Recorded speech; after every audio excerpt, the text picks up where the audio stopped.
Hello and welcome back to Confessions of a Gamer Girl. I'm your host, Doom Cutie, and I have our lovely co-host, Leaney Hello, everybody. and Ellie. Hello, hello. And we have a very special guest this week. We have the amazing 1Upemily. Woohoo! Hello, Yeah! girls. And hello, listeners and viewers. Thank you very much for asking me to be on here. Very excited.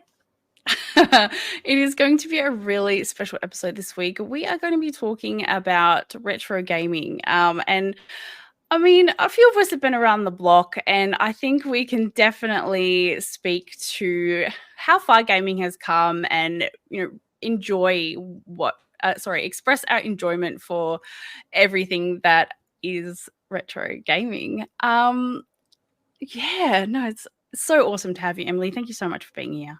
Thank you. You guys have probably all played loads of retro games, I imagine. Like, Leash, one of your favorite games, or if not your favorite game, is Crash Bandicoot, right? 100%. 100%. Yeah. That game will go to my grave with me. 100%. Do you think it was because like of your parents that you really got into it? Because I remember you mentioning before. Yeah, for sure. One of my earliest memories is my auntie and my cousin had Game & Watches, and thinking about it now, we were in a small country town, and I kind of don't even remember how they would have got them, to be honest. And I would have been like 5 or something, and I just remember playing them, being like, this is so cool. They had like Mario Brothers, or it wasn't Mario Brothers, it was the Mario one, and there was the oil one and a few other ones, and I just loved playing them. And then my parents would have bought me the Sega Master System 2, which would have been like maybe 1989, 1990. But I'd been around video games a little bit. Like, I grew up in the 80s, and it was fun. Like, when you see people posting about reliving like the memories of going to the friend's house and your bikes were all out the front and stuff. Like, our neighbor's house was legit that house, right? Everyone's bikes were in the front yard, and they were the only people with the NES. And I just remember like always playing that. And I think my parents were like, okay, well, Em really likes games, so they bought me the different machine, but I ended up falling in love with the Sega Master System. But it was cool because like I could go next door to play the Nintendo, and then I could just like have my own Sega. So I really think it was my parents and my auntie that got me into games. But yeah, there's like nothing beats those memories of like having a really old CRT. We had like this tiny TV in comparison to what we have in our living room now. And RF, tuning in the Master System with my dad and then playing Alex Kidd is just like, just one of my favorite memories. And, I still play that game with my dad still. And That's so cool. Yeah. So, and I'm lucky, like I have been a collector for a long time, and I didn't throw anything away from when I was a kid. So I still have my original Master System and those games. So yeah, when we want to play them, it's like we're playing that original one, or like Sonic and stuff. That's really special. Yeah, it is really special. So it's just, yeah, like I'm really lucky that I feel like I grew up in an era like with, just so many iconic things that, that are now like made so many different franchises and stuff. So I don't know. I'm a bit fond of like collecting the old stuff, and it's nostalgia. It's so amazing. I can imagine that because you do hold on to those you've held on to those consoles from your childhood. Like, just it must be like a time machine. Oh, definitely. And when I met my husband, it was like one of those things. I remember saying to him, I have a game collection. And I wasn't sure what he was going to say back. And he was like, I have all my games from when I was a kid. And I was like, this is like a match made in heaven. Like, we literally were just like, yeah, inseparable probably from talking about old games, like seriously. And we have everything set up in our room. Most of the consoles that we've had from that era are still the ones that we use today. So I've retired a few things. And when I mean retire, I would go, like, I go and buy the box. So over the years, even though I have a lot of my original consoles and games, some, like, the consoles aren't boxed, right? Like, over moving Yeah. them, or, Yep. you know, your house, one time one of our houses like got flooded and stuff. So it was like boxes, Oh no. you know, it's a box, right? So, Yeah. so Yeah. my SNES had a hard life. I probably used my SNES out of all my consoles the most, and it stopped kind of working. So I bought Oh.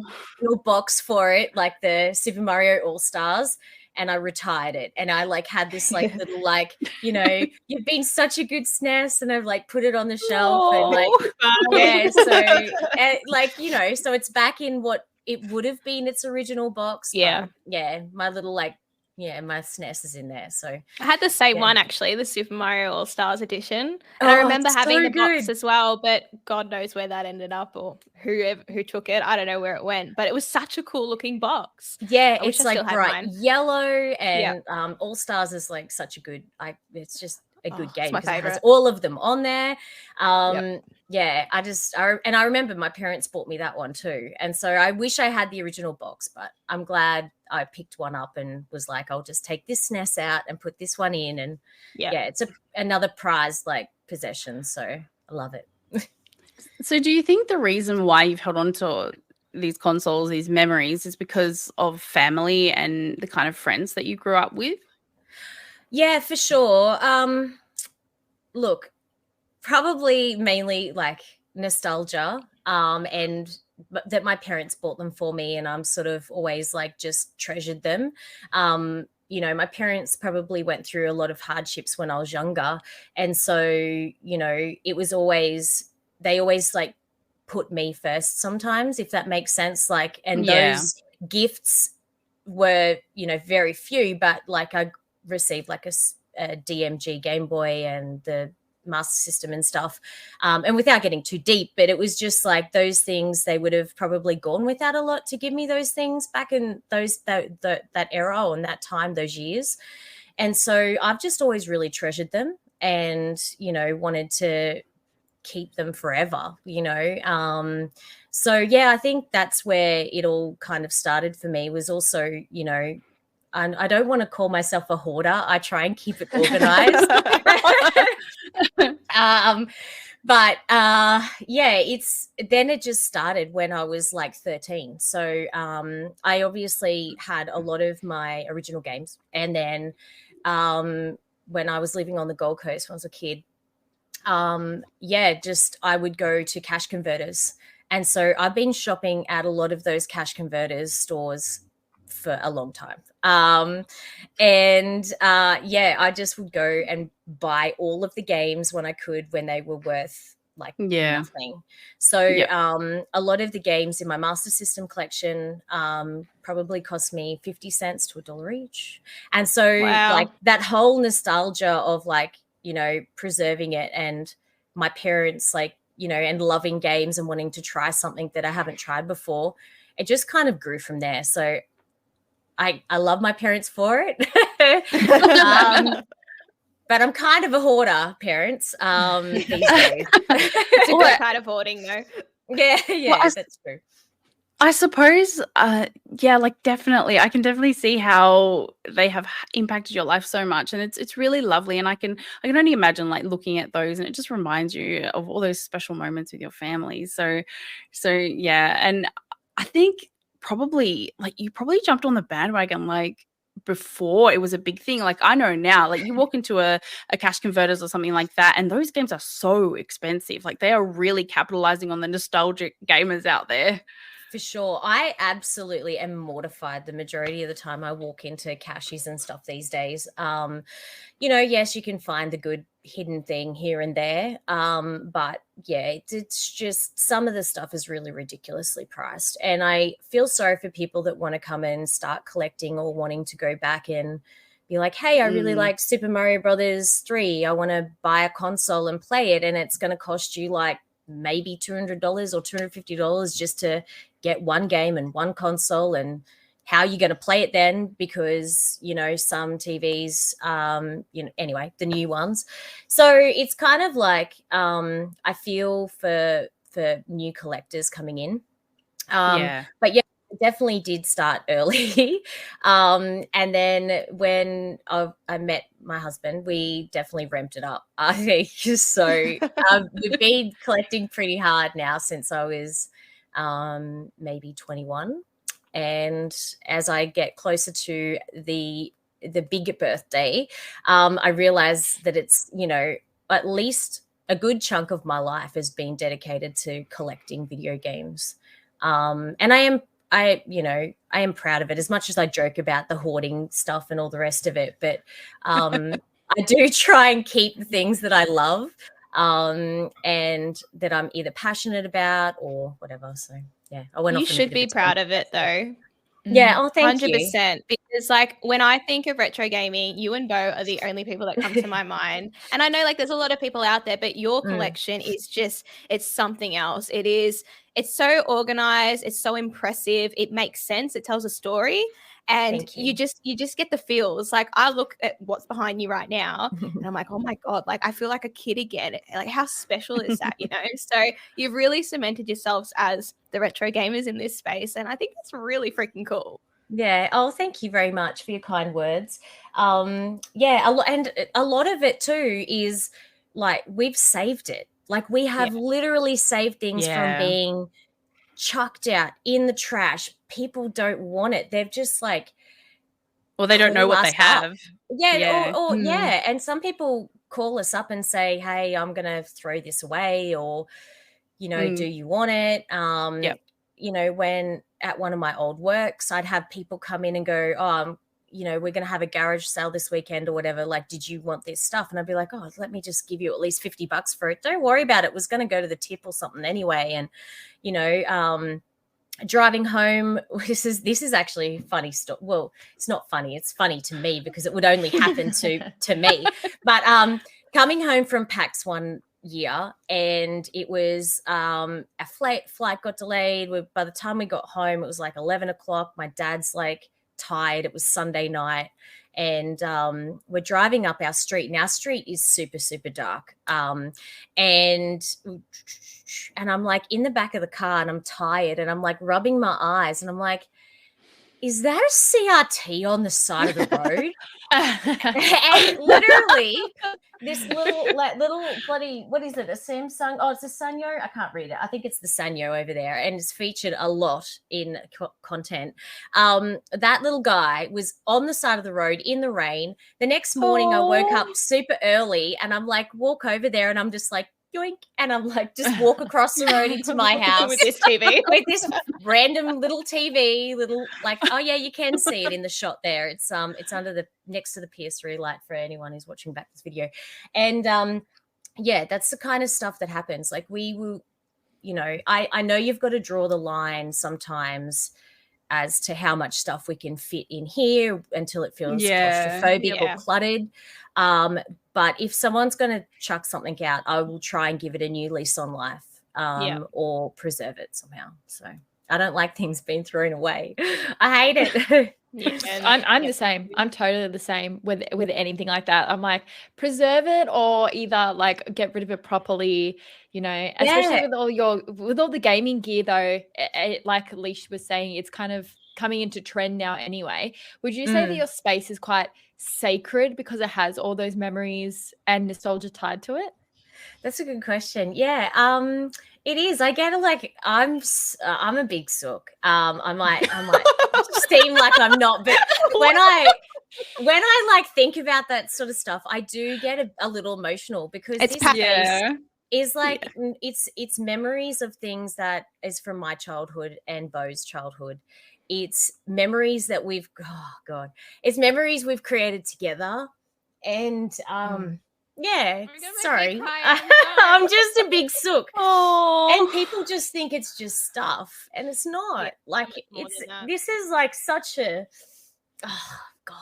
Has anyone else cried on this before? Jesus, I'm the first one.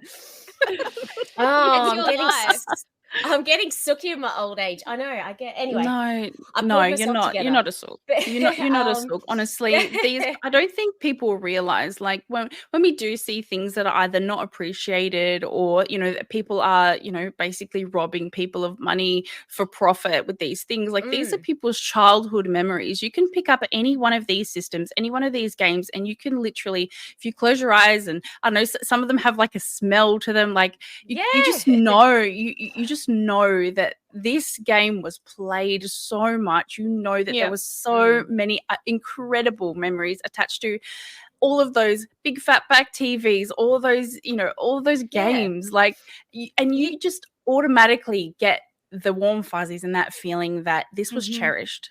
Yeah, oh, for sure. And everything in here, like, we love, I've composed myself, Ellie. I'll go back to your question just to loop back around. But, having people come in here, like friends, family, sharing it with our parents. We don't have kids, but, if we did, it would be, something we can obviously pass on as well. But we create so many memories in here. We love listening to music. We love watching movies in here. We preserve VHS and beta and laserdisc and stuff. So it's not just like a space where we come in and game. We just we love it for all different things. And it might just look like plastic and stuff to some people, but to us, like, we feel like it's a place where we can relax, wind down, share with other people, share with the world, like share with other people too, like the worldwide community that have similar interests. And it's something that we built together. And I'm very grateful to have someone in my life that was happy to see this vision and was like, let's do it together. Otherwise, other people probably would have thought I was a bit insane, probably. Is there anything that you guys do in particular to preserve your stuff? Yes and no. Cleaning is always a pain in the butt. The dusting, it is such a pain in the butt. So yeah, I'm trying not to swear about it because it is. It's like it's okay. It is like not good. But everything eventually is going to break down. So we have learnt how to restore things. I'm pretty handy with Game Boys and DS lights and stuff. That's just from interest of me wanting to do it. That's cool. Discoloring on consoles. We like to redo consoles and stuff. I used to do it a lot more on Instagram, like 2013, 2014, maybe. I don't know. Seems like a million years ago. So yeah, we're sort of handy with fixing Nintendos and stuff like that because they're all pretty easy. But when it comes to like the PS3s, we've had a lot die on us. So in the way of taking care of it, yes, it's finding the right people to restore them that isn't going to cost like your left arm.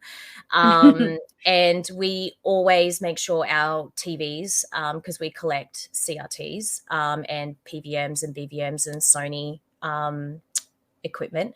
So we always go and get those sort of recode or checked out.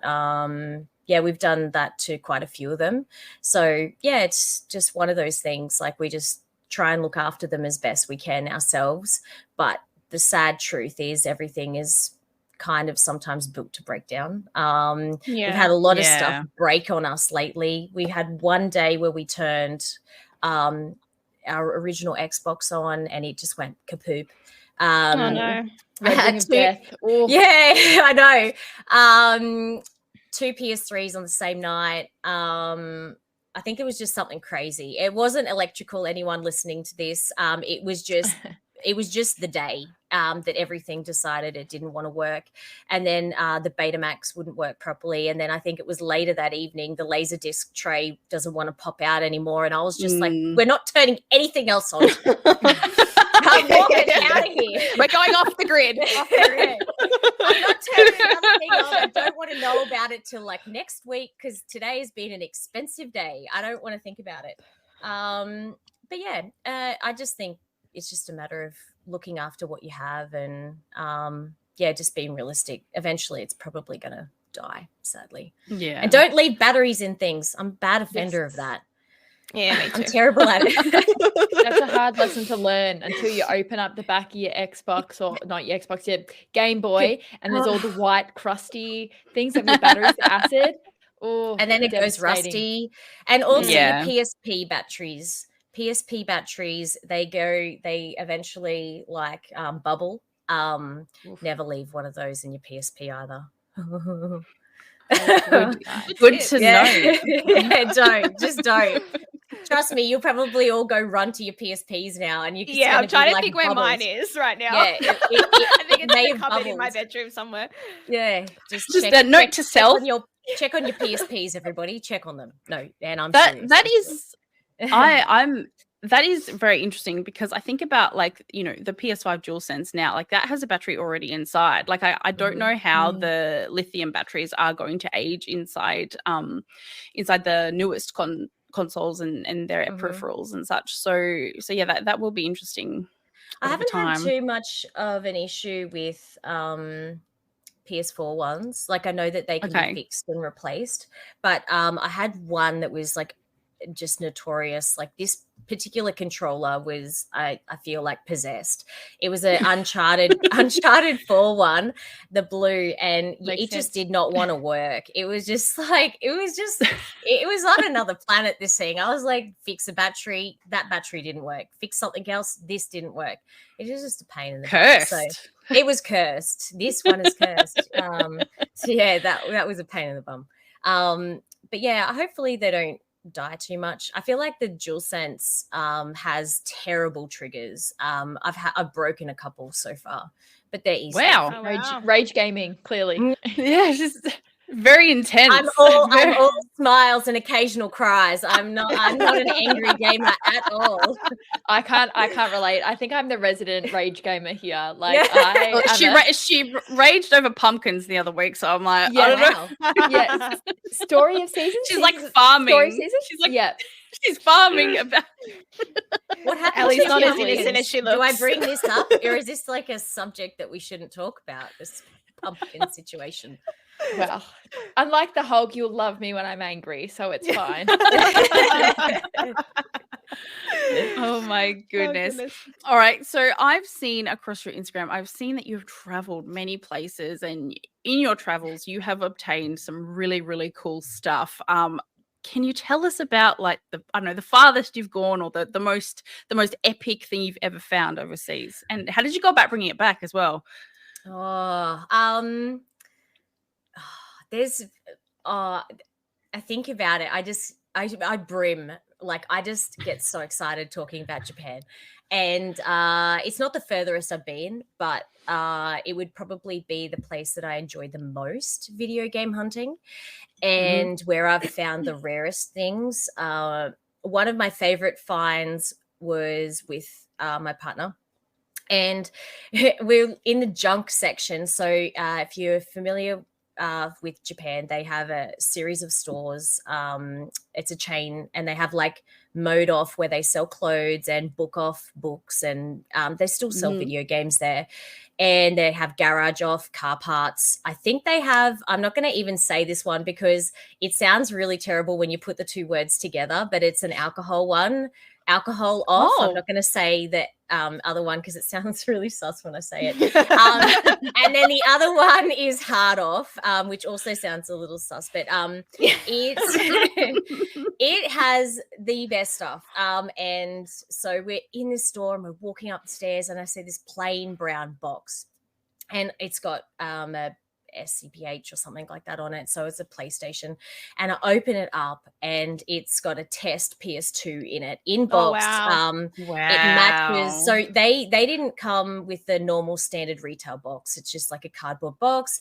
But the way to check that it matches is the serial number on it. I think it's on the bottom of the box or something. So that all matched, and I was like, oh my gosh, this is so cool. So that was like a couple $100 in the junk section. Still in the junk section, it was a couple $100. And then other times we've just found like Game Boys and stuff in Akihabara, and I don't know, just so many unique things that are Japanese exclusives, which is why I love traveling to Japan so much and finding these unique, different things like Pokemon Center Game Boys, and there's so many unique PS1 titles that just didn't get Western releases. Oh, there's I just love Japanese stuff. Be a whole nother world of gaming over there. Oh, it is. Yeah, Completely. Yeah, they have different range of PS Vita colors, which this is on my next trip, which will be very, very soon, in August. Exciting. Yes, Ooh. it's so Oh good. my goodness. I know. It's we Please haven't vlog. been. Please vlog. Yeah, I definitely will. Yay. We haven't been since 2019, which was November, December. Yeah. And we're just so eager to go back, and I'm going to buy like a couple of PS Vitas for myself, and I don't even know what I'm just throw myself into it and just be like, I want to go looking for so many different things, and I don't know, it's just so much fun being over there. I recommend it. You girls gotta go. You gotta go to Japan. No, girls trip. Yeah, I'm Let's hoping do to it. next year. Yeah. I actually have been to Japan. have? And you're not in my adult life, but as a teenager I went. Yep. It's incredible. It's actually another world. Like if anyone gets the opportunity to go to Japan, please do. It's fantastic, and I can't imagine going there with the lens of gaming. I think it would just be incredible. So if anyone listening, if you have been to Japan and you know like a secret, awesome, super duper place Emily needs to go to. Yeah, tell me all your secrets, please. I definitely look forward to seeing that. Yeah, and the other cool thing, which is like super random, I was lucky enough to go to Las Vegas at the beginning of this year, and they've got retro game stores in 2 different ones or 3 different ones maybe in Vegas, but one place had a sealed Sonic the Hedgehog watch, and I don't know why I was just like so drawn to it, because I normally don't buy sealed stuff, and in saying that trip I bought like 3 or 4 sealed things, which is not like me, but just to have them as collectors stuff, like The Last of Us sealed, and just to like they're $3 games, they're commons, but just to have them. And yeah, this watch is just so cool, and I don't know, just like retro too, and it's just like, how did something from like the early to mid 90s like get to 2023 not ever being opened by anyone? So it's just like, I always think when I look at it, like who owns you? Like, how did you get to this point? And now you're in Australia, and I just love this watch. It's just that's how my brain works. There you go. There's some insight. So do you have to take do you go with an empty suitcase to bring everything back? So I imagine you have to make sure everything's nice and safe in the cargo area. Most definitely. So it used to be a little bit easier flying Qantas. You could just pay for extra luggage, and it wasn't really too expensive. If you fly business, you get 2 luggage bags, stuff like that. So but sometimes I will buy a bag and put it in there. The craziest thing I've done was carry 10 kilos of carry-on myself. Bo carried 10, and then our bags were chockers, and we had 2 bags, and then this other, it was just, it was silly. Like, I wonder why I have a bad back. It was just, it was just stupid, to be honest. And yeah, so normally we will just pack our carry-on with our like prized stuff. So it'll be like Tetris in. It'll just be like boop, boop, boop, boop. And all the handhelds, or like, dual cases of PS1 games that are like, you don't want to get broken or something. They'll all be in there. And there's like, my backpack is full with my laptop and my cameras. And then I've been known to throw away my clothes and shoes. That's dedication. I know. That is. I know. You know what? I've thrown away stuff before when I haven't had room in my bag. I can definitely see myself doing that. Yeah. So I've done that. And I think it was 2019. Gosh, it's so long ago. It's like 4 years ago nearly. I think that was the year I posted stuff back, and it was easier than I thought it was going to be. I just went to the post office. Everything was sort of organized, and they're really lovely. And I was able to buy books, use the tape gun, fill out the paperwork pretty easily, and get it sent home. There was no tax on it. Maybe I was just lucky. I don't know. But yeah, it was just like random controllers. I think it was like gun cons and a few other bits and pieces. Possibly like a PS3 or something that was just too big and too heavy. So I've used the postal service. I've used carrying things like a mule on myself, like that was just, I should not have done. My back has never been the same. And overpacking my bag and leaving shoes. I've done it all. Yeah. To bring dedication. Experienced. Yeah. Oh man, it's crazy, but yeah. Craziness. Oh, it's so interesting to hear though. Like I can tell you right now, if I loved something, I would go to great lengths to obtain it from another country. My other love is my Nikes, right? And so this particular year I had these gorgeous, like they were from Japan a couple years before. They were grey with like fluoro. I've got pictures of them on my Instagram, and I look at them and I'm like, why did I leave them? But they were high tops. They were quite big and chunky. And I was like, oh, it's okay. I'll just leave them to bring something home. And I've regretted it since, because like I should have just like strapped my Nikes around my neck and just like been like, I'm walking with like, I don't know why I did that. So I don't leave Nikes anymore anywhere. I just lesson learned. Yeah. Don't throw away really nice high tops that are in like a spring color that are never been seen again. Yeah, don't do that. No. So, yeah, I know. Anyway. Oh dear. Video games, hey? Yeah. They send you crazy. For sure. So is there anything in the collection that you particularly collect and what Bo particularly collects? We both love PS1. So we try and collect as much for the PS1 when we can. That's within our budget. And in saying that, like if I see a game $10 or under and it's PAL, I don't have it, I will generally buy it. And there's a couple of reasons for that, because I will change a case that might be cracked on a game that I really love, or it's a bit worn or whatever, because those cases are pretty fragile. And the other reason is I just like having a huge PS1 collection. I'm not going to lie. So we definitely love PS1. But more for me, I love Super Nintendo as well. And then Bo would just love everything sort of Sony, PlayStation. So he collects a lot of that. But we have similar interests in most of the games that we play. So we get a kick out of, collecting sort of very similar stuff. But most people would be like, oh my gosh, you've got so many Call of Duty games. And it's just like, yes, because we like to, if there's a new Call of Duty, we both like to play it. So that's why we've kind of always had two systems, two of this, two of that, because we want to be in different rooms and verse each other and see who's the best. It's you, right? Yeah, no, sometimes. It depends what math. But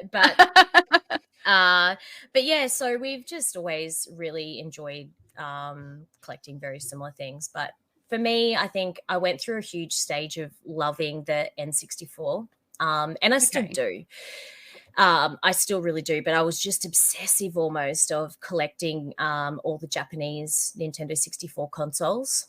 And when I reached that goal and sort of have all of those box consoles, I was like, what am I going to collect for next? And, I love the Super Nintendo. So I've been trying to collect the big box variants of those. So Yoshi's Island and Diddy Kong is looking at me right now. They're my two prized possessions. They sit above my desk, so I always look at them every day. I just love them. But yeah, more SNES. I would like more Super Famicom and Super Nintendo games. There's so many good platformers and just fun stuff. So yeah, love. Very nice. Have you ever had a quarrel about the collection? Possibly. I think it sometimes comes down to it's easier now that we have more displays. So it's like you could just hook up what you want and you don't have to fight for the same space. Probably more when we only had like smaller space or a couple of TVs before we had two separate, like living room. When I say separate, I mean like a living room and then a games room or another space where we both play games. So we've sort of been lucky to be able to either live in a house that we've eventually grown into having, you know, making that space for each other or one another. Because there are games that one of us might not want to play or watch or something like that. So if we have, it would be definitely Call of Duty related. And whose turn it was when we originally only had one PS3 and one TV in the house. So rewind to the PS3 era when it first released, day one, and we would have definitely fought about who was playing the PS3 first. I don't remember it. I'm not making this up. I really feel like if there was going to be any quarrel, it would have been about that. It would have been. Yeah, we would have thought about the PS3 tough. before. Yeah, I think we would have thought about the PS3 for sure. But these days, it's just like, oh, you don't want to play that? Okay, well, go into your own room then. Go find another spot to play a game. Like it's kind of like, except for Animal Crossing. I think I was obsessed with Animal Crossing. I was late to the party, so I was like a year late or close to a year late. And someone was like, you've got to play it. Paper Louise said it, and then someone else said it to me, a friend of mine from overseas. And I was like, maybe. And I was on Amazon one day, and I'm like, I'll just buy it. And it arrived. And I was obsessively playing it to the point where it was like I would almost be like getting no sleep because I was like, I want to have like this cute island. And I'd be going back and forth in dates, like the date to try and like farm things or whatever. And I think that could have been another quarrel time because he would have been like, don't you have other stuff to do? Like, shouldn't you be making videos yes, or but something? Animal Crossing. Shouldn't you be streaming something other than Animal Crossing or something? It would be like that. It would be, not to be taken too seriously, but yeah. So with the room, did you both move into the same house and set that aside for the gaming room, or did that kind of just start as where you stored your collection and then blossomed into what it is now? We had our house before this was kind of small, and we had our first room was like just a bedroom that we put all of our original stuff like retro gaming and small collection into. And then we decided to build in our old garage, and we built that in. And Beau, I wasn't well at the time, so he did that like as like a gift to me or to us, but it was like it was really nice. And so that was like around my 30th, so 10 years-ish ago. And yeah, so we had this room, and then we just grew out of it, Ellie. It was just like we love pinballs, so the pinballs were in there, and then games, and then we bought a couple of collections from people, and then it was just like more games. Where do the pinballs go? And then the pinballs lived in our living room, and then it was just like, okay, this is kind of, we've got no space, so we ended up deciding to move, and this space that you see now was already built in, and I think it's 9x9. I don't know. I can't remember. He tells me all the time what it is. But we put timber floors in here. Then it flooded twice, so we had to rip the floors up twice. It was just a pain. But yeah, we then, after it flooded the second time, we moved the doors to a door, not doors anymore, and decided not to put the timber back, but you'll see that there's just a little bit of the floating floor at the very back of the room. And we redesigned it, so it's changed so much. But our game collection has definitely grown since we had more space to put stuff. You have to fill it out. Well, yeah, exactly. You can't have like spaces. Yeah, but I did say that it is not going to go into the house. Like, sorry, Okay. we do have gaming living setups in the spaces. house. Yeah, so I say that, but I have another room which is like the pinball arcade. It's crazy. Living my dream as an adult, having an arcade and a gaming room. Oh my gosh. Yeah, no, like- it's kind of crazy. Now I don't think about it unless someone asks me. I'm just like, oh yeah, you know, like there's just these things in the house. Yeah. But yeah, now I Yeah. sort of say it out loud. I'm like, far out. Is that hoarding word comes back up it to haunt me. But yeah, it's an organized chaos though. It's yeah, a little organized. The movie room / arcade thing is definitely less organized, but it's a work in progress. I'd love to reveal that someday, but it comes down to time. Yeah. But yeah, we're very lucky that we ended up, you know, finding this place with such a I don't want to say kitted out room, but I just mean like gyprock and, you know, stuff like that in here. We didn't have to do too much except for take out some doors that we just wanted to make it as open as possible, and doors take up a lot of room, so when they're shutting and opening, so we just wanted it to be completely open as much as possible. And we did the downloads and stuff, and then the floors multiple times from rain. And then we going off again about talking about it, but we really loved Uncharted, and so we wanted to sort of give that vibe this time in the final, I like to say, like the final changes to this room. So yeah, we're very happy with the space, and I feel just very lucky, like super lucky that we did find this place, because I couldn't have lived in my other house with like just everything creeping out. There was just not like it. It's like, I don't want to buy anything else. This is just too much now. So yeah, at least here it's kind of organized a little bit. Yeah, it looks great. It really does. Yeah, It looks great. Yeah. Thank you very much. You do such an amazing job of showcasing that on your Instagram, across social media. It's just fantastic. Like, honestly, any gamer's dream, and I'm sure people are constantly giving you feedback on how wonderful your collection is. It does make me wonder though, like, yeah, do people ever think, oh, like it's not your collection because you do share it with Bo? Yes.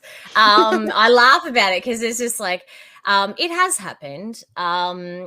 A lot of people, if we're talking about the collection, you know, I have my own games and my own interests that are different to my partner, but you know, I always try and be mindful. Like, I always refer to it as ours, or we've built this. Like, it's not just all me. It's like 50-50. But yeah, like some people on the internet can come across as being cruel. Like, they not so much anymore, but they used to be when I first started sharing the room, and they'd be like, oh, it's all his, or you know the same sort of derogatory stuff they say that they think is funny.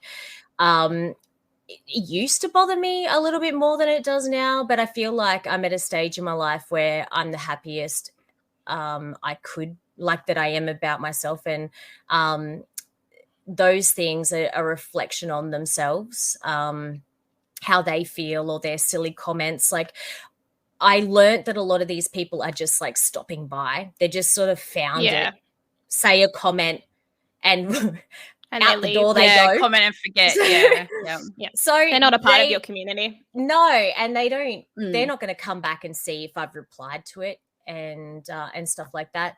But yeah, there was a discussion one time on someone else's channel, and it was, you know, like it's all his, and you know, she's just there, and I'm like, oh well, you know, all right, if you and it was like loads of people chiming in, and some of them you know, would be community members or people from around the world that I may have recalled their username or something over the years. Like, I've been on Instagram since 2012-ish or something.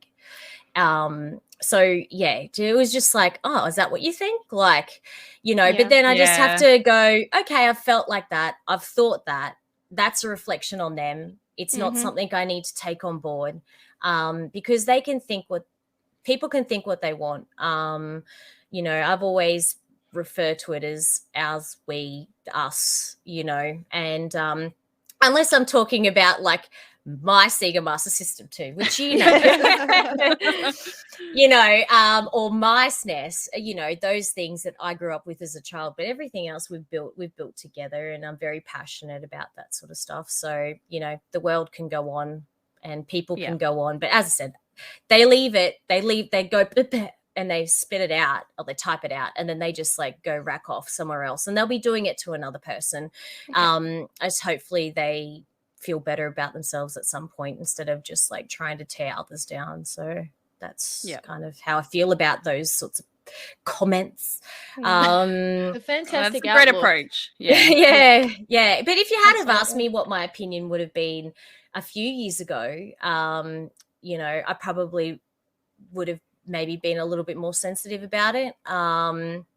You know, we're only human. We don't like people being really awful to us all the time. Or maybe, you know, one comment a week can just brush over me. But if you get 10, you're like, you know, is that how is it, you know, is that how people really see me? And it can be kind of confronting. So there was a time when I did get kind of like a little bit more sensitive about it, because a lot of people would comment about my physique or my look, how, you know, broad I am.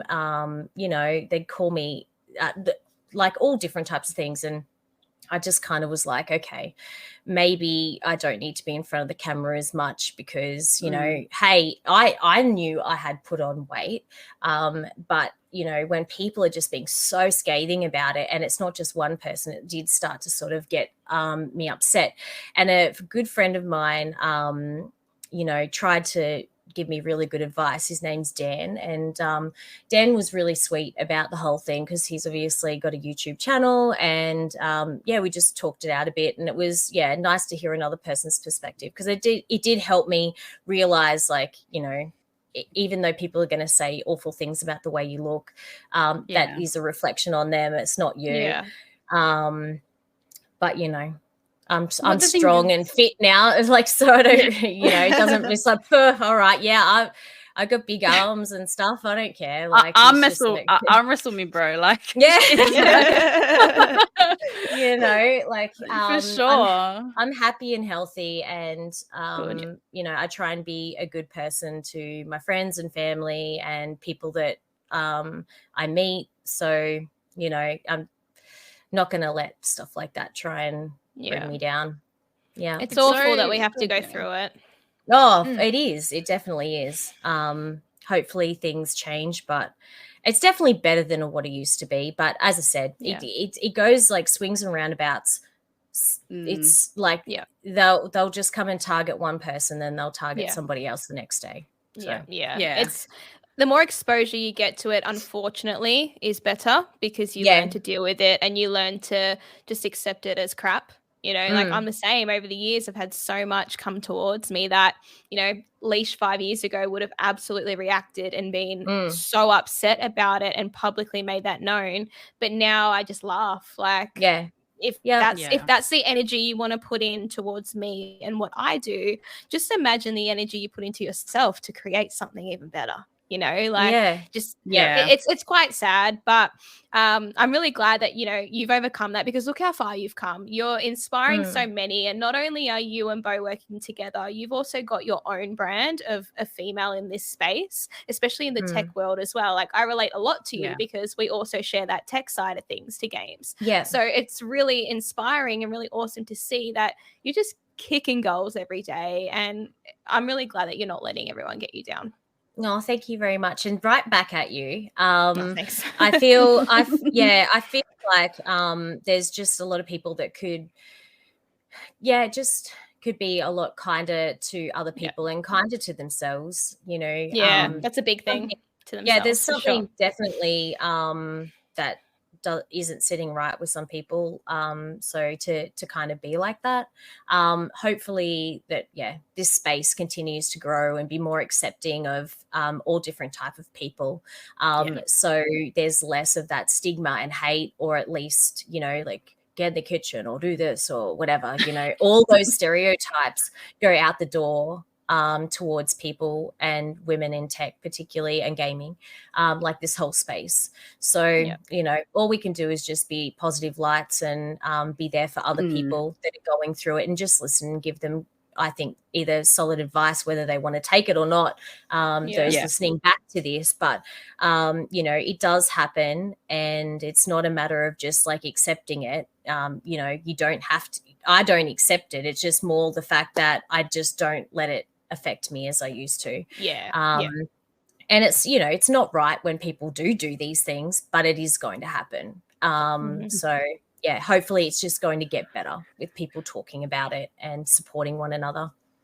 I think people forget that they're real people, if that makes sense. I think when there's an account that's big enough, they almost forget that the person behind the account is going to be reading these comments. And I just don't understand, like you said, Leaney, like where the energy comes from. Like, why do you feel the need to if you think something rude, that's probably fine, that's normal. I think a lot of people think some, you know, awful things sometimes, but there's a difference between thinking it and then saying it. Like, the act behind it is the next you can step. definitely think like, maybe I don't really like their content that much.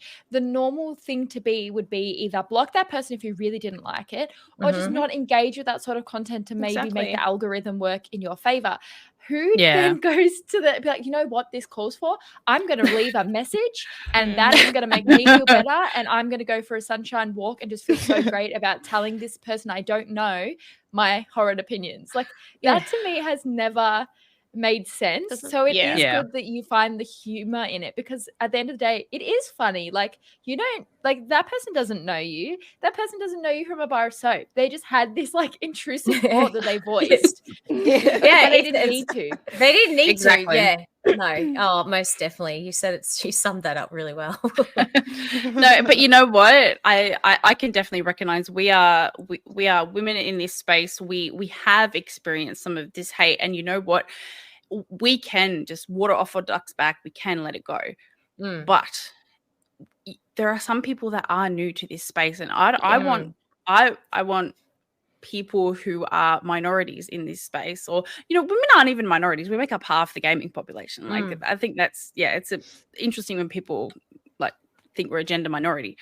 But the fact of the matter is, there are people that will be new to this space, and I don't want anyone to ever think that they're not welcome. Like, and that's how I go about my general everyday gaming content creation, you know, podcasting. I don't want anyone to feel like that they're not welcome.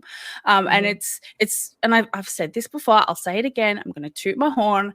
This is the reason why I made the podcast, because there are so many voices that aren't heard, and I want everyone to feel represented in this community. And I just want to amplify those voices so much. And that's why it's so wonderful to have someone like you, Emily, on the podcast. Yeah, no, I think, what you've said is just so true. It's one of the reasons why, you know, even when you're at conventions and stuff, it's just be kind to everybody. You know, if someone wants to come up and take time out of their day to talk to you about something, it's so important. Like, you know, I just believe everybody that you come across who's either going to be new to posting, new to sharing their passions, etc., on Instagram, just like listen, talk to them, engage in conversation. You know, it takes a lot for some people to actually put themselves out there, and like everybody's opinion is important. And just making an inclusive environment, or making people feel welcome, is very important to me too. So no, that's awesome. I think that everyone here today can definitely say that we try and be a positive light in the community, which is amazing. You know, we need more cheerleaders. We really do. Like, everyone deserves to be celebrated, and we all have something to offer. And like, honestly, well done to you for not only persisting, but, you know, staying true to who you are as well. For sure. Yeah, most definitely.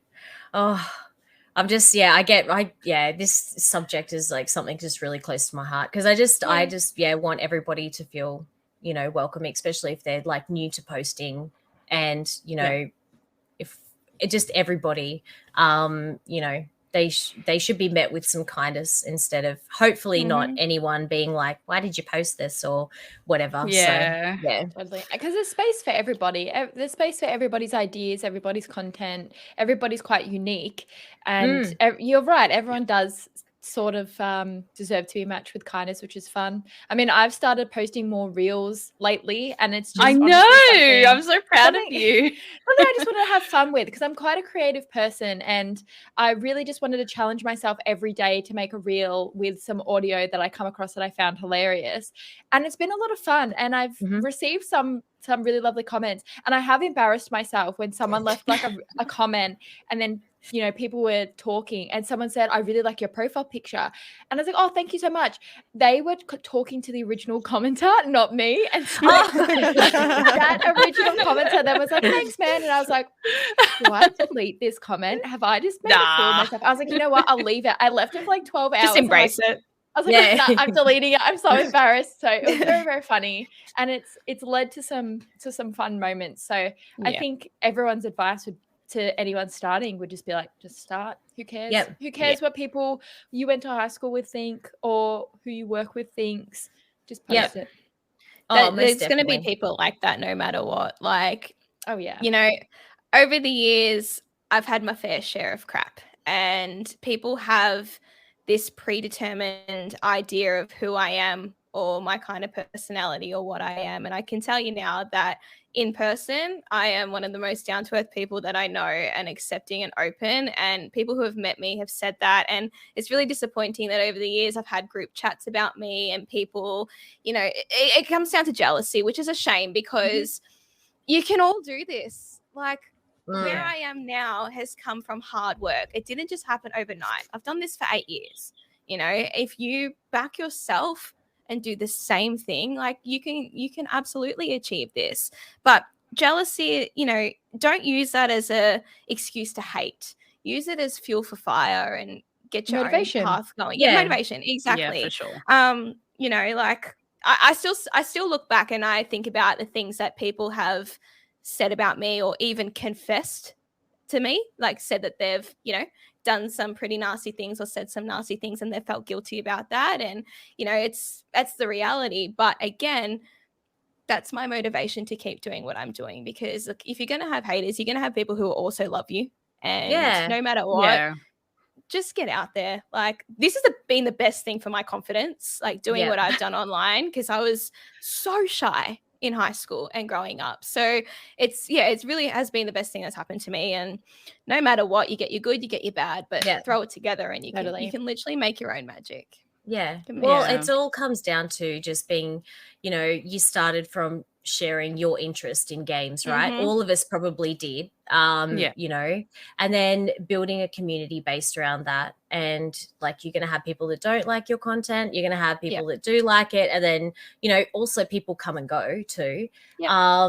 But, you know, at the end of the day, we're all here for the same thing at the end of the day, that we've all connected from the love of video games, which is also another beauty behind this whole, you know, the area of games, tech, movies, pop culture, and those sorts of things, is that it brings people together that are like-minded and have similar interests. So there is the good in all of this for anyone listening. There's, you know, just post what you want, be true to yourself, and I think that's a good takeaway. Some really awesome takeaways from you girls. So thank you so much for sharing. I know it can be, I know we are live, and I know it can be sometimes difficult to express our feelings or bring our thoughts to words sometimes. So I'm really grateful that, you know, we're talking about this today, because lots of these topics are really important. I'm going to bring it back to retro gaming, and and no, it's fine. I totally understand. You did, Emily, you touched on meeting people at conventions. Are there like specific retro conventions, or can you recall like really awesome convention meetup that you've ever done? There's not really anything retro dedicated that I've known of, besides the occasional retro market. And a lot of that stuff, since obviously everything like COVID and stuff like that, there's not really been too much since, especially where I live in Brisbane, is probably fair to say. I think there might be in other places, but I'd love to see more retro markets out there, that's for sure, where you can buy games. But generally for me, it would be going to PAX. They have the retro area, which I've always enjoyed going to. It's just like it's either the meeting place or the chill out area or whatever. It's like they've got pinballs and old games and like bean bags and stuff. You just, play your Switch with other people too. It's always really fun.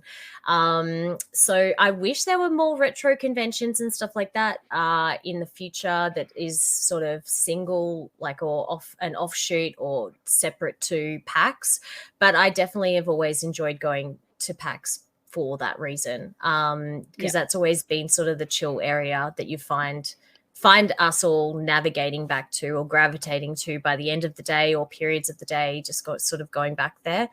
But yeah, it's always good times. I love seeing like parents with their kids and their kids are like, under 10 or something. And they're like, the parents sort of standing behind them being like, oh, I'm explaining this game to their kids. And just having a good time with it. So it's probably one of my favorite areas, because like I just love seeing people pick up a controller not knowing what it is or how to play it and just giving it a go. So yeah, bit fond of retro game stuff. And the more conventions or something that just like solely around that would be great in the future. One day. Fingers crossed. One day. Yeah. You should make your own. Oh, yeah, no. Yeah, that would be good. It would be good to do something like that.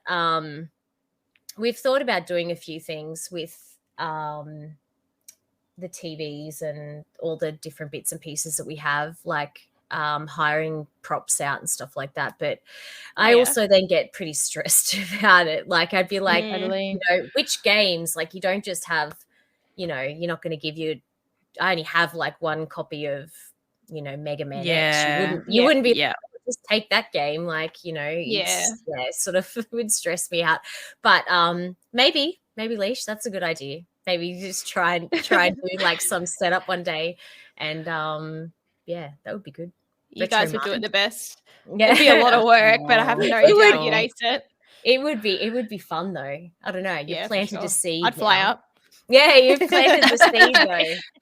I don't know. Oh gosh. I know there's obviously dedicated places like Fortress and all these different bars and stuff like that. Yeah. But what would be really cool is if you did have an event where it was simply retro gaming, and maybe one person, people would bring their like one item and they'd be like, I'm showcasing this, and then they like stay there and like a big part. I think that would be awesome. Yeah, it'd be like a museum. Yeah. Like almost like museum / a place where everyone can go and play and stuff. Oh, it'd be so good. A retro bar, like like the pinball places. There's actually a couple in Brisbane that are really good, and they've we have some in Perth as well. I love going to them. It's so much fun. But something like that has loads of just like little nooks and stuff that has heaps of retro games. You can go have a beer, maybe a burger, and just like play some games. It'd be good. I'd go to that place. Whoever's listening, make it happen. I will go and drink beers and eat burgers. Yeah. Awesome. Definitely. Do you guys bring stuff to PAX? Because I know they obviously exhibit stuff, but like, do you bring, like, you might bring some, I don't know, PS Vitars, or you might bring like some Game Boys or something? They do offer it to some people in the retro community. And I know somebody that did stage some of their stuff that's really rare in it. One year, I don't know if they've done it multiple times. But it's difficult because the insurance thing is something I don't think that they can cover. So for us, like, yes, we've got some really amazing pieces that would be incredible to share with in a setting like that. But I just wouldn't, I don't know. Like, there's still like that control side of things, and just like I know it's just stuff, but like it would be the We've sort of worked stuff hard if for it that got stuff. if it got Yeah. stolen and it's like one of 300 in the world, like you can't replace it. Yeah. So insurance would be the one thing that I'd be like, yeah, I don't know. I'd love to participate in doing stuff like that, to share it with more people, like some of the things that we have. And I know with the intention, like my friend did it to do that. But when I found out it was like the insurance and like sharing it and showing it and stuff is like not covered, I was like, I don't know. I wouldn't do it. Yeah, it's a bit too risky. If they minimize that risk and was like, okay, this is covered, you know, you don't want someone like picking up the glass cabinet and like walking away with it or something, like at the end of the day. You never know. And you never know. Yeah, those, especially packs, it's so, you know, packed all the time. Yeah. You Look, there's good keeping track of it. Yeah, it'd be just too hard to keep track of it. So, but I do like love the fact that the guys, that I think it's the same people every year at PAX do this amazing layout and setup. I don't believe they've had any problems with anything. So, which is really good, because the community would lose it, right? If you didn't look after it, or you abused it or stole something, like it would just, that's just a crappy thing to do to somebody who's, you know, doing a service that enhances PAX, right? So I don't believe they've had any issues, but for me, it's just like, I'd love to do it. Maybe one day, if we did something up here, like Leash said, maybe, you know, I'd bit more control. So people, I expect to be the first person invited. Thank you. Yeah. Like a mini museum thing or something where that would be people awesome. Come and play. Yeah, like it. Yeah, it would be good to share things like that with people. But for the time being, it's like just Instagram photos and videos, I think. Yeah, but hopefully people don't abuse the PAX thing, because like, yeah, I'd love to continue to go to PAX every year and have the retro section, because it's just so good. Yeah. I don't think they're at risk of losing that. Yeah, hopefully it better be there this year. I love it. Humanity. I think we'll all be there, which is awesome. Okay, so do you have, looking ahead, do you have any goals in particular for your collection? Like, is there something you're on the hunt for at the moment, or is there, you know, something? What do you imagine in the future for your collection? There's probably, I slowed down collecting only because we hadn't been to Japan. So now we're going back to Japan. I say I'm not going to spend a lot of money, but I probably will end up being like, oh, this Game Boy, or this system, or this game. They're only little. They'll fit in the suitcase. Yeah, I know. Yeah, totally. You don't need to try any shoes. I also say that to myself, Leash. I go, oh, okay, I can fit 5 DS lights. Do you need 5? No. But it's the Final Fantasy one and a Pokemon one. And so, yeah, I probably will end up grabbing more Nintendo handhelds. PS Vita is one I mentioned earlier. I definitely would love my own Vita. They have some unique colors in Japan that were released. I miss my Vita. Oh, they're so good. What happened to yours? I think I traded it in a very long time ago. Oh no. Yes. I think that was before like I really started with wanting to, I guess, collect a little bit of old stuff. And back when I was working at EB, the temptation to trade in everything and buy everything again. Just get something else. Yeah. No, that does suck. I think I've probably only traded in like 2 things I've ever owned. Smart. Well, I know, but I did sell my original day one PSP, because I was like, we don't need 2 PSPs. So anyway, I regret that. I very much regret that. The piano black, beautiful PSP. And that's a regret. So I have sold things instead of trading it, and I also regret those. So I am in the same boat. But yeah, other things is probably just I do have one thing actually now. It's just like jumped in my mind. I love God of War, which I'm sure everyone's probably very, very tired of hearing me talk about how much I love God of War. And there is the Australian or PAL, I don't know if it changed around the world, but the Japanese PS4 Pro box is completely different. It is white. It's got Kratos in this. Oh, it's just so good. I just love it. And I have had the opportunity to buy it like once or twice when we've been in Japan, and I am going to buy it this time. Like if I find it, that is. You will. Okay. You will find it. Yeah, I don't. We're manifesting that for you. So I will keep my other, like I use my PS. She's looking at me. So I use my PS4 Pro like, all the hi, time. Mom. Yeah, it's like hello, Daddy Kratos. And yeah, I love it. And so yeah, I'd like to have both box arts. Which sounds crazy.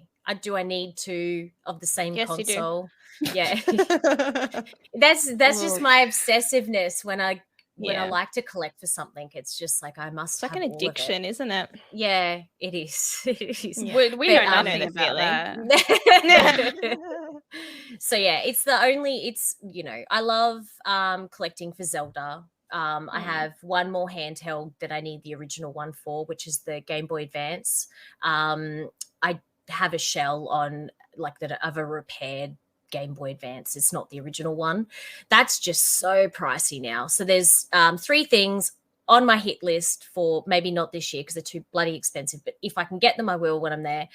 The GBA, there's the Ocarina of Time installed 3DS, 2DS, which is the blue Hylian, like the shield. Yes. So it's got a box that stands upways. The American release is landscape.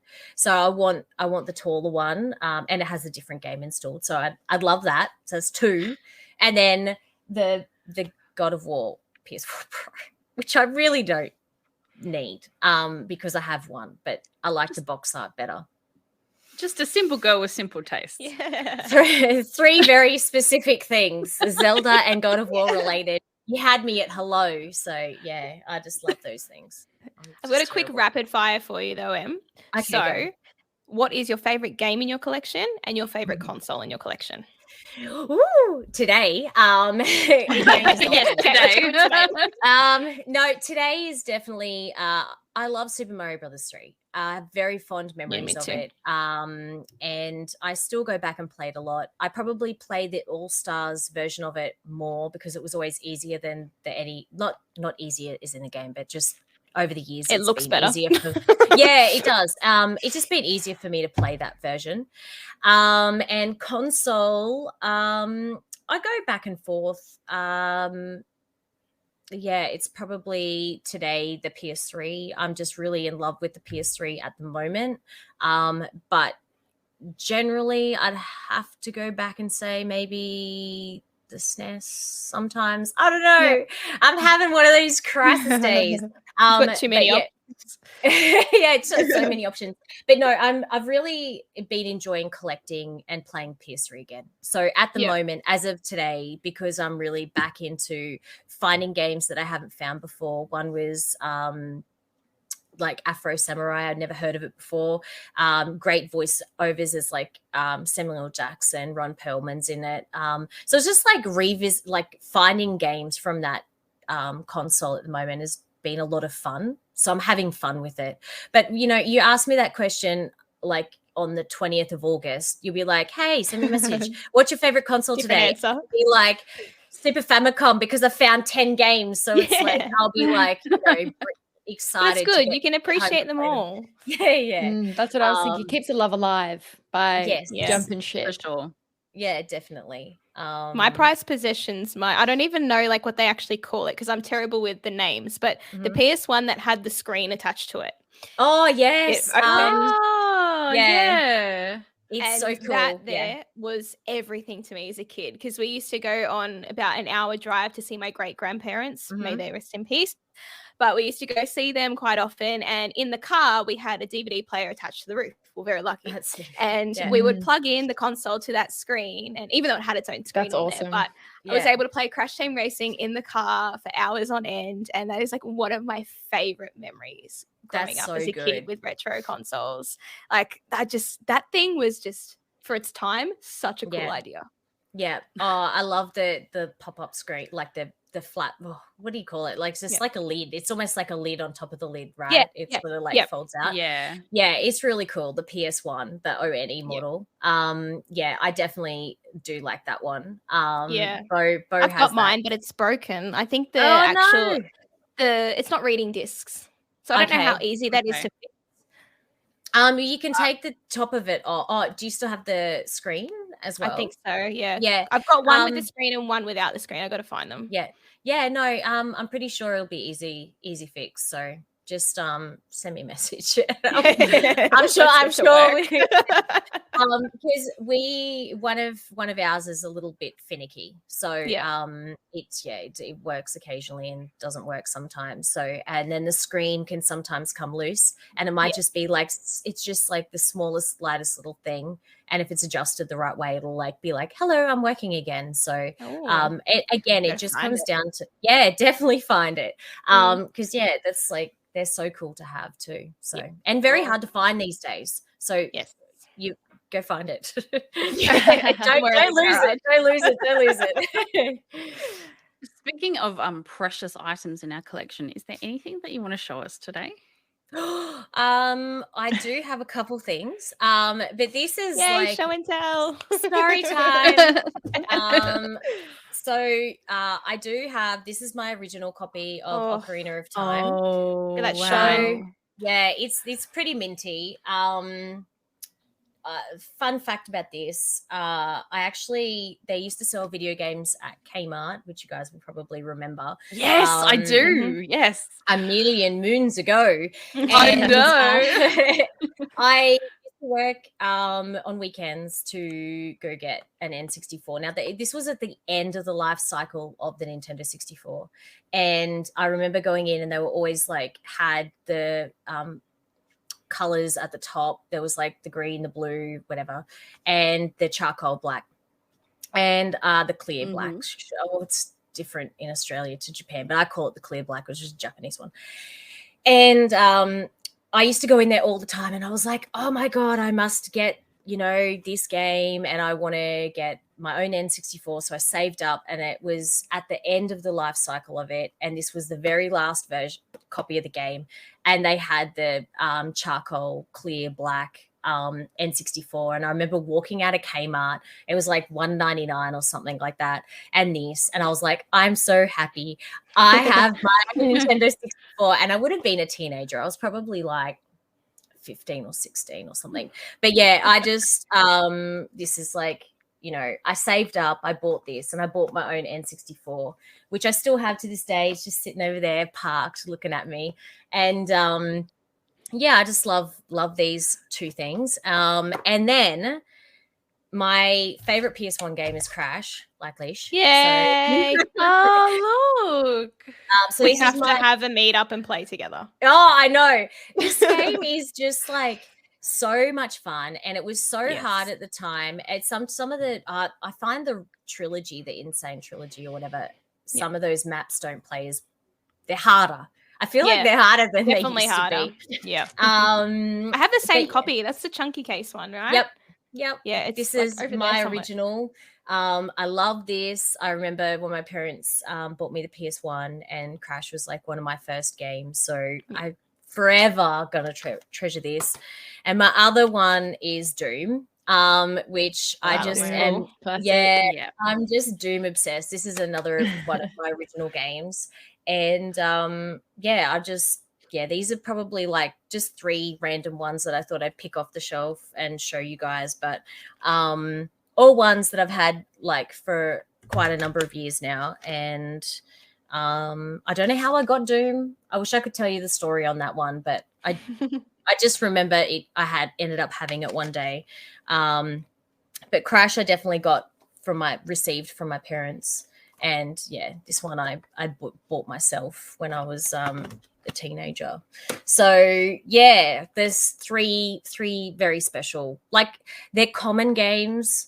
They're not over, well, they may be priced as like, let's say they're worth like $100 games. They're probably worth $100 when they first came out too. So but to me they're priceless. Like someone could be like, I'll give you this for that. I'll be like, nah. I've never, I've been through so much stuff when I was a kid, like, and when I was a young adult, and I was like, just playing Ocarina of Time of a night when I was like 18, 19.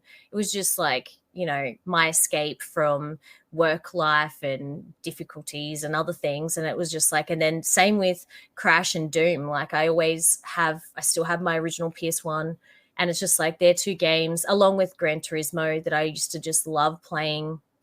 And, just my relaxed time. It's always been a positive in my life, is like, playing games, a bit of escapism there sometimes, but, just like that's how I'd spend my evenings as a teen and a, young child. And after school was always like at someone's house, the neighbor's house with the 20 bikes out the front.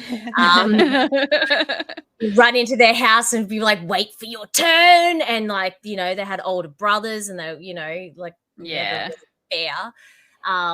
But, like just those memories of particular games. Like now I think about it, one game that I loved is called Cobra Triangle. It's on the NES. And my neighbors had that game. And I remember when I was a teenager and I was at Robina Town Centre, and there was a Game Traders store there. And this is when NES games box were worth nothing. I had $20 a week pocket money, which is like also nothing. And this game cost me $7, and I've still got my own boxed copy of Cobra Triangle. And okay, it's not my childhood one, it's still my teenage one. Just to like, that's how long I've been collecting for. And I was so excited when I bought that game, because I was like, oh my God, I remember playing it at my neighbor's house. And now I've finally got like my own copy of this very hard game, but Cobra Triangle. And I was like, just love it. So yeah, you asked me tomorrow, I'll pick 3 different games again. I'm terrible. I am. You ask me tomorrow, it won't be the PS3 is my favorite at the moment. It'll be something else random. I'll say something completely different. With your vintage consoles, asking for a friend and not myself. For those who have vintage consoles sitting in cupboards and bags and just squared away for a rainy day, is there any sort of either maintenance or storage tips that those people should be doing to look after their consoles? I definitely would make sure they're not in direct sunlight. If they're in anywhere. I would also make sure that they're in a plastic tub, not just a cardboard one, because mice, geckos, I don't know if you guys have geckos, where like we have them in Queensland pretty bad. Not in Melbourne, and but they like they like electrical stuff, so you've got to be careful of that. So like that sort of a plastic tub is sort of going to protect it from some sort of element if there's water, if there's like bugs, mice, geckos, because they will find a spot to go and live in somewhere.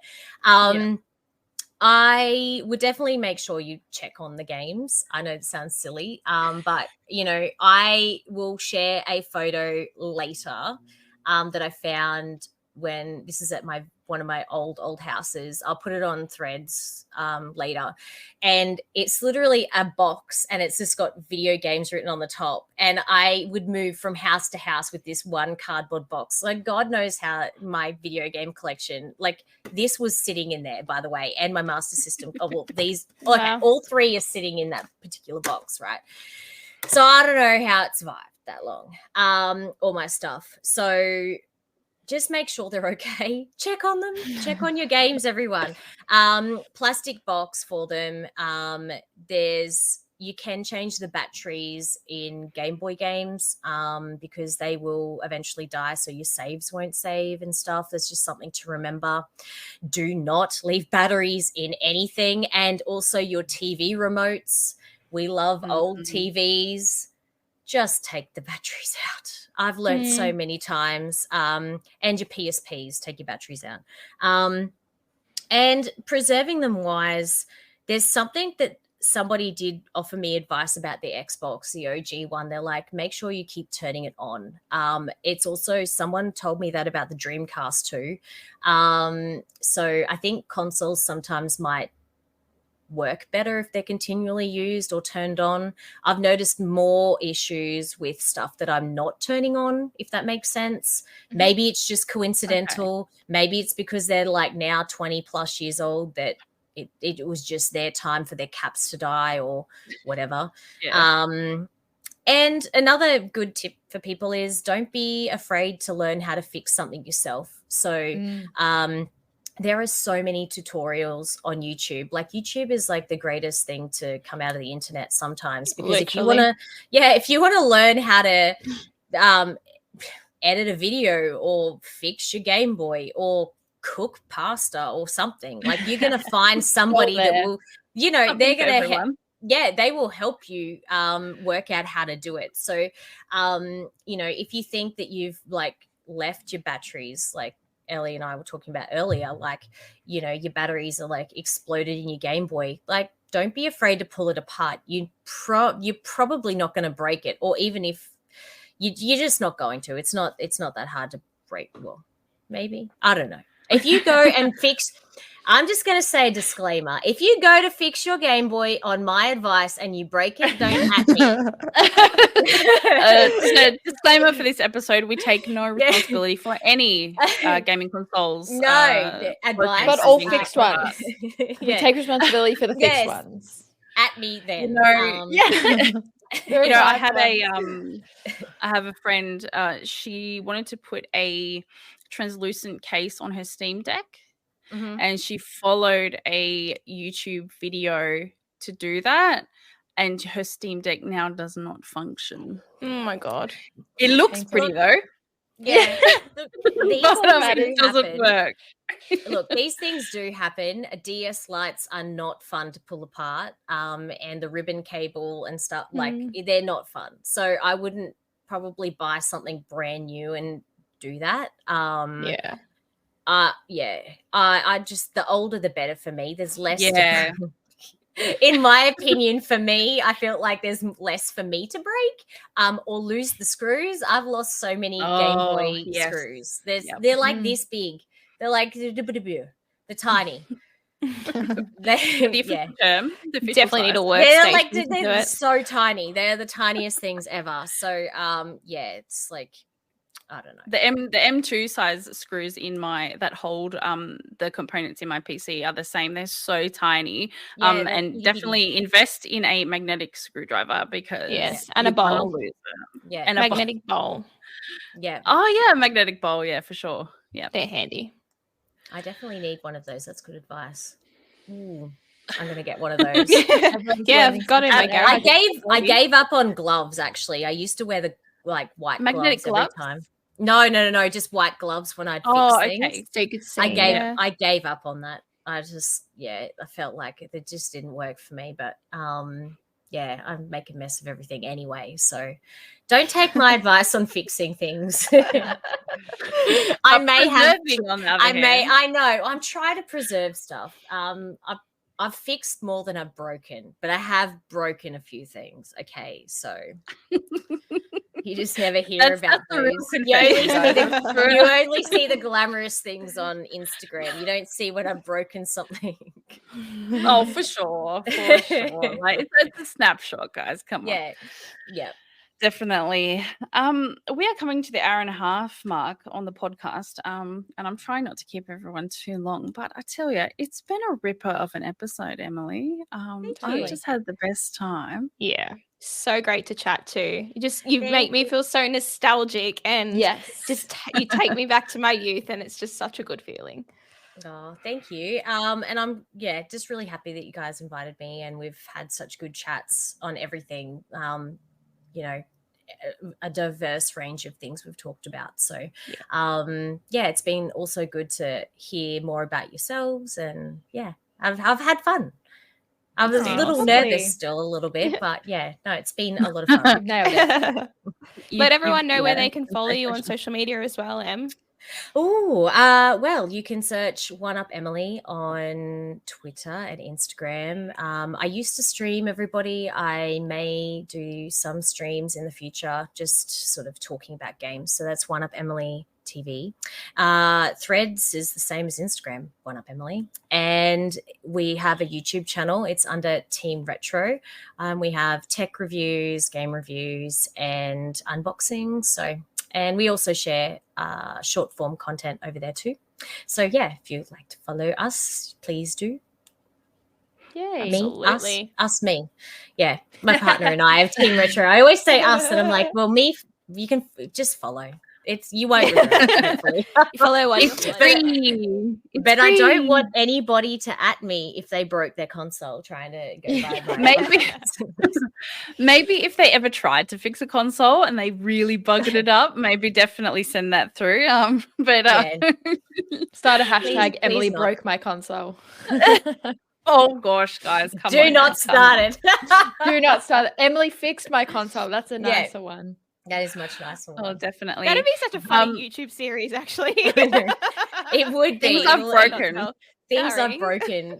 You know what? It probably would get tons of views and laughs because I have broken a lot. I should try and find the PS2s that I thought I was doing. I was doing them a favor. I was not doing them a favor. I just, yeah. It was a terrible R.I.P. experience. Yeah. Maybe she'll share the graveyard with us all one day. Oh, one day. In the shed my of goodness. just destroyed stuff. But yeah. Anyway.